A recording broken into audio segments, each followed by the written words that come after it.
After spending some 20 years on the field as a professional translator in both Australia and the UK, Alison Rodriguez now serves as the Vice President of the International Federation of Translators, working to increase awareness of the importance of translation in the global arena.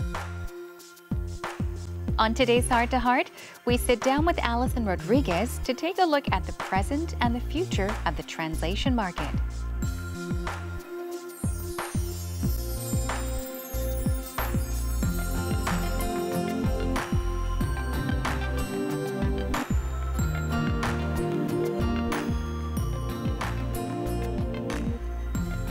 Today's guest plays a crucial role in assisting with intellectual and physical exchange with her translation work. We are joined with Alison Rodriguez, Vice President of FIT, International Federation of Translators. Hello, and thank you so much for joining us today. Would you like to say hello to our viewers that are watching? Hello, my name is Alison Rodriguez and I'm a Spanish to English translator. Thanks very much for having me on the show. It's lovely to be here. And this is my first time in Korea and it's been really great. I've been so excited to be here. Oh, wow. So your first time here in Korea and of course on our show. We'd like to welcome you once again. Thank you so much for joining us right here on Heart to Heart. I'd like to add a question about your visit to Korea. Since this is your first visit, how many days has it been since you arrived here? We arrived yesterday. Yesterday. So you didn't have the chance to look around Korea just yet? We did manage last night to have a small walk around and visit some areas around the city hall and enjoy some of the the street art and the beautiful flowers that you have at this time of year. Yes, it is beautiful out. This is your very first visit to Korea. We'll be asking about what has actually brought you to Korea. But first of all, would you please tell us about FIT, the International Federation of Translators? FIT is an international NGO. We're the voice of interpreters, translators and terminologists internationally, and we work to further their aims. We hold events to help practitioners and to industry to get together and discuss the relevant issues for the translation sector today. Now, the Korean Society of Translators, which was founded in 1971, actually became a member of FIT in 1974. Currently, how many associations are affiliated with FIT worldwide? We have about 80 to 85 members, representing around 80,000 individual translators, terminologists and interpreters. I see. Now, I hear that you are here in Korea for a very particular, special reason. You did tell us in the beginning of our show that this is your very first time in Korea. So first of all, could you tell us about the reason why you are here? I'm here at the invitation of my colleague on the International Federation Council, Professor Kwak. He's a lecturer at GSIT, and they're holding a forum tomorrow, which I will be attending. And also I'm here to discuss the preparations for the Asia-Pacific Interpreting and Translating Forum that will be held next year here in Seoul. I see. So could you tell us about this forum that will be held next year? The Asia-Pacific Translating and Interpreting Forum was held very successfully in 2016 in Xi'an in China. And so this is the next one, Ep.51. And it's a chance for all the practitioners and the associations in the Asia-Pacific area to get together and discuss training, issues around practice, and to discuss and to share best practices and ideas, and to look at the future of translation in the AI era and how that will affect us specifically here in the Asia-Pacific region and also beyond. I see. Now, we must talk about artificial intelligence, even when it comes to translating. So AI is influencing the translation market as well. There's information technology, communications technology. And, they've already made changes to the ways in which translation is carried out. So I'd like to ask you about how the explosion of AI will affect the translation market. Well, we're seeing some very real effects. We have now, originally translation, machine translation, it's been investigated now for several years. And we had, first of all, statistical machine translation, and then we had more phrase-based machine translation, and now we have neural machine translation, which has really been a real game changer, I think, because the level of translation output has changed dramatically, but it's still not without its issues. It's allowing translators to work faster. I think most translators will use some form of machine translation to do their work. It makes translation more efficient. It means you can achieve more. But really, machine translation is not really able to function on its own. It still needs the intervention of a human expert. Yeah. Otherwise, you won't pick up those small, well, they're not small anymore, actually. The errors are more kind of more obvious and less obvious at the same time, simply because the syntactical and lexical errors are slightly obscured by the neural machine translation output. But the semantic errors, those of real meaning that really are the most crucial, yes, are not always obvious to somebody who isn't working with both texts. If you can only read the text in translation, you won't realize some of the mistakes that have been made in the translation from the source text. So it's allowing us to do a lot more and to, I guess, do it more efficiently, but it's still, you know, isn't ready to function on its own. It needs a translator as well.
To what extent do you expect AI in translation? I think it will continue to grow. I mean, it's certainly not going to be a case of machines replacing translators. I think that's a bit of a misnomer. Our current perception of, you know, the future and AI is very influenced by things that we've seen in perhaps futuristic movies, sci-fi novels, and all those kind of things. But really what we will see, I think, is definitely translators and machines working together to get a better result. And this idea that they will come in and replace us, I don't think is going to hold. I don't think it'll happen either. But a lot of people believe that, you know, AI will soon replace translators. It'll master translation. But you obviously don't think. It's a little bit more complicated than that, because I think that machines may get very good at certain areas of translation, but this very deep meaning behind the text, especially literary translation, where you're working with concepts and a kind of, you know, I guess a subtext as well. You know, will machines ever be able to think like people? Will they ever be able to experience like people? There's some amazing things happening with neural research, but I don't think it's going to happen in the future. Maybe 100, 200 years later? Well, who knows, you know? I mean, because things like your reputation and, you know, the words that you say are very important. And, for example, if you're having an interpreter, then your interpreter is your voice. So if you have a machine as your interpreter, you will sound like a machine. So that's not quite the image that you want to convey. It doesn't have the same, perhaps, authority as your own voice. Is there, do you think, a way for translators to prepare for this changing trend? I think translators just need to be part of the dialogue. They need to be informed and they need to be active. It's no longer sufficient to say, I've always done things this way, it's always worked for me before, I'm going to do it this way again. I think that we have to adapt and incorporate the changes. And, you know, adapting to change is something that most people find quite difficult, and I think we are no exception.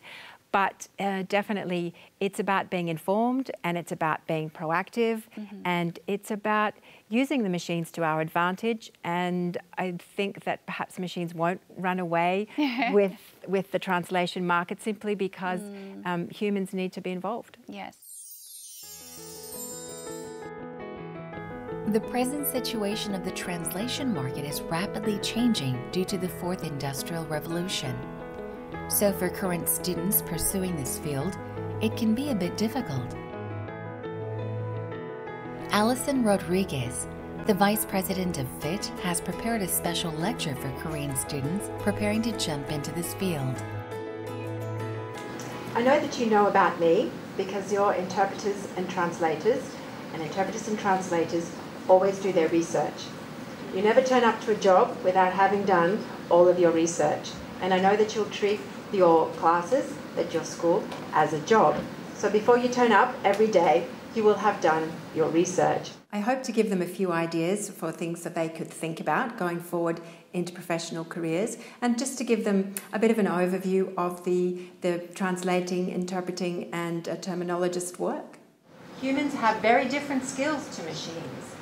We complement some of their skills in a way. If we try to compete with machines... Her lectures are always full of wisdom that comes from years of experience. As this kind of lecture is hard to come by, students are all the more focused. At the speed that machines can process information, we will perhaps come off second best. It was really good, and I thought it was very valuable insight, not just as a professional interpreter and translator, but as someone who's an expert in association of interpreters. And so I got to learn about, you know, what are some of the ways that we can bring more people in and work together as interpreters and translators. It was really nice to just hear about someone that's already in the field and who's just very passionate about translation. Oftentimes when we hear about translation and interpreting, we just think about people that are professional, that have to work in seamless manners, and that don't really have passion. They are seemed very muted and oftentimes retiring, but you know, just seeing someone that's already in the field and that's inspiring a lot of students that are still in school has just, you know, made me feel really proud of what I'm studying and what I want to really become. In the era of the Fourth Industrial Revolution, an increasing number of students are concerned about the role of translators. She touched upon how the artificial intelligence could be used for interpreters and translators, and that's something that we always keep in mind as an aspiring interpreter, because we often hear that these technologies might replace us in the future. But I think she gave us a very positive notes about what to look for in the future, what to look forward in the future. So she told us to focus on the skills that only humans can do, such as creativity and insights and all. And I think it was really interesting to see that she actually thinks that way, and it gave us a very positive message that we are not going to be replaced by artificial intelligence in the future. This had been a meeting between students who were actively preparing for the future and an expert with lots of experience under her belt. We look forward to the future of the translation market all the more as the students are eagerly preparing for the upcoming changes. They were well trained, that they are having a good education in preparing them for their careers, and that they're keen to continue to learn, because as a profession, it's important for translators and interpreters and terminologists to continue to learn, to develop their skills, and especially skills that relate to technology, and also to continue to talk to each other, because dialogue between professionals and academics is extremely important. That's what makes the industry tick. So it's good to see the students have been paying attention in their classes, and that they're learning the right kinds of skills, asking good questions and not losing their curiosity. Now, you have worked as a translator over the whole course of your professional career, but you did mention in the very beginning about Hispanic. I mean, you majored in Hispanic studies. Yes. So what triggered your interest in becoming a professional translator? Well, my father always traveled, and so I was always aware of there being another world out there where people spoke different languages and lived in a different way, had different ideas, ate different food, and that was always interesting to me. And so I read Gabriel Garcia Marquez' 100 Years of Solitude when I was about 17, and it seemed like such a different way of viewing the world that I became interested in reading the text in the original Spanish. Oh, I see. So I began to read it, and I realized that for every text in one language, there is another text in another language, and they're never quite the same. I think that translators aren't machines, and we do put something of ourselves into the text. You could ask 10 translators to translate the same text, and you would end up with 10 translations, which is the beauty, I think, of the art of translation. So yeah, I became aware that that there was this process of transferring the information into the new text, and I became interested in that. And I guess once you've been bitten by that bug, you never want to stop getting better at it and pursuing that. So yeah, that's how I sort of first got into translation. I don't do literary translation now. I do technical translation, and it's still interesting because the process is similar. It's taking something from one text and then transferring it across to another. There actually are cases where the dialogue or the titles of, let's say, a book or a film turns out to be better than the original during the whole translation process or the translation work. So we've gathered a few examples. For example, from the movie 8 Mile, there was a line that went like, when you got to stop living up here and start living down here.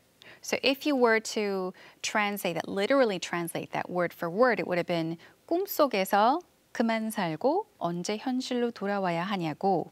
Okay, but then again, it was translated as 꿈은 높은데, okay, my dreams are high, 현실은 시궁창이야, but I'm stuck in a ditch in reality. So there is a difference. It's not directly translated or like word for word, but it does express that emotion, or it's conveyed, the message is conveyed. And then there was also something from Gone with the Wind, Tomorrow is Another Day. If you were to translate that directly, it would be 내일은 다른 날이 되겠지. But it was actually, the subtitles were 내일은 내일의 태양이 뜬다, meaning the sun will rise again tomorrow. So tomorrow is another day was kind of changed to the sun will rise again tomorrow. And also the title of the movie Night at the Museum, there was 박물관이 살아있다, the museum is alive. I guess that kind of expressed or told the audience more about the movie. So there are cases where these translations actually make a huge difference. It can be good, it can be bad, of course. So what do you think is the dividing line between the art of translation and incorrect translation? I think that especially when you're talking about literary translation or something like movies and subtitling, it's really important for the translator to be able to give creative input, to be able to make small adjustments, because while it's important to be faithful to the original, you do also want the meaning of the original and the experience and the emotion of the original to appear in the translation. Now, movies and subtitles and things like that have an additional restriction for the length of a subtitle or the time you have for your voiceover. So you need to be a bit creative with that. But even so, being able to convey what is being really said and meant does actually require you to change things around in the target language. And that's part of the translator's job, is to be aware of how the translation will be used and how it will be received. And that's also, I think, perhaps the skill of the translation. It's being aware of all those factors and being creative enough to be able to come up with the perfect solution, because you have no idea how we will pace the hallway to come up with that perfect solution, you know. And you have no idea what the audience will think. I mean, some may think it's extraordinary, some may think, what is this? It's always a 50-50 guess. Yes. And I think that you can't please everyone, but you have to be true to yourself and be true to the original as best as you can. And, you know, the creative process always means that, you know, some of the people are going to love it and some of the people aren't. So, you know, it's just the way it is. Now, of the many projects that you have worked on until this day so far, which remains to be the most memorable? And why? I'd also like to ask. Well, they're all memorable in their own way, I think. You know, some of the ones that you do under immense time pressure, and you have this pressure to get it right and finished, you know, all at once, have been memorable. Well, I did work on a very large mining project, which was interesting to me because I was able to be involved in many different aspects of it. So I sort of saw it through from the beginning to the end. And I guess what also made that memorable was working with a team of colleagues, because it was so large and they wanted to have it done as soon as possible. I managed to put together a team of 2 or 3 colleagues to work on it with me. And so we worked together quite hard and managed to put it together and finish it in time. And it was just a nice process, the being able to work on the big picture and see all the small parts as well, and still work together as a team, because sometimes being a translator is a bit of a solitary profession, and it's really nice to be able to collaborate. So when you do collaborate like this, when you're working as a team with other translators, how is the work done? Do you each have certain sections or parts that you translate on your own and then you kind of combine everything together? Or how does it work when you work as a team with others? Well, the good thing about working in a team is that everybody gets to play to their strength. So somebody who's good with the figures and the financial aspect, or does financial translation, will help you with the budgetary side. And then somebody who is better with your technical translation will be working on the mining specifics of the processing and the exploration. And somebody who perhaps is better with environmental will work on the environmental regulatory documents. So it's basically everybody does their bit, and then working as a team allows you to make sure that all your terminology is consistent throughout the whole document. So have you read any books by Korean authors? No. No. But I want to. Certainly, Deborah Smith and Han Kang-winging the Man Booker Prize has really caused a lot of interest for Korean culture and Korean literature in particular. And, you know, I'm one of those people who now wants to read more, and I've actually been researching a little bit about who I should be reading and asking around. And I think that it's great because it helps to, you know, the successful translation and the winning of the prize opens up this whole world of literature to people outside of Korea who can now learn more about Korean culture and, you know, Korea itself. So it's, I guess, exciting to see that the important role that translation plays, and it's, I suppose, also part of this wave of interest in Korea that goes along with K-pop and, you know, the success of Korean TV and movies as well. Alison Rodriguez is busy helping translators form networks around the world while preparing for various events and meetings. We look forward to the various activities of the Vice President of FIT in the rapidly changing translation market. I'd like to finally ask you about your future goals. What do you hope to do in the future?